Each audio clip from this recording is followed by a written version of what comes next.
Marvel versus DC 2025 அதில் நம்ம Marvel வந்து பார்த்தீங்கன்னா அசால்ட்டாக நம்ம டிசி அடிச்சு நவுத்திட்டு போயிட்டாங்க அப்படின்னு சொல்லி ஆகணும்.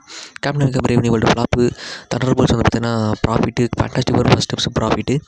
சீரிஸ்னு எடுத்துக்கிட்டிங்கன்னா டேர்டெவில், பான், மார்வல் ஜாம்பிஸ் மாதிரியான சீரிஸ் தான் ஓடிச்சு. நிறைய முக்கியமான சீரிஸ் லைக் அயன் காட்டில் ரிலீஸ் ஆயிருந்தது.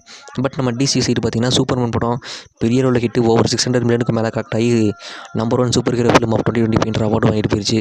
அதுக்கப்புறம் பீஸ் மேக்கர் சீசன் 2 ரிலீஸ் ஆயிருந்தது. பெரியும் பேசப்பட்டு ஒரு நல்ல சூப்பர் ஹீரோ சீரிஸாக வந்து பார்த்தீங்கன்னா இருந்துச்சு. நிறைய நெகட்டிவ்ஸ் இருந்துச்சு. பட் இருந்தாலும் நிறைய பேர்கிட்ட கொண்டு போய் சேர்த்துருந்தாங்க. பட் இந்த வருஷம் எப்படி இருக்க போகுதுன்னா பிராண்ட் நியூ டே, டூம்ஸ்டே, என்கேம் ரிலீஸு, அதுக்கப்புறம் நிறைய சீரிஸு அப்படிலாம் வந்து பார்த்தீங்கன்னா மார்வல் கிட்ட இருக்க போது. நம்ம டிசி கிட்ட சூப்பர் கேர்ளு, கிளேஃபேஸு, லேண்டர்ஸ்னு சொல்லி இவங்களுமே நிறைய ப்ராஜெக்ட் ரிலீஸ் பண்ணுறாங்க.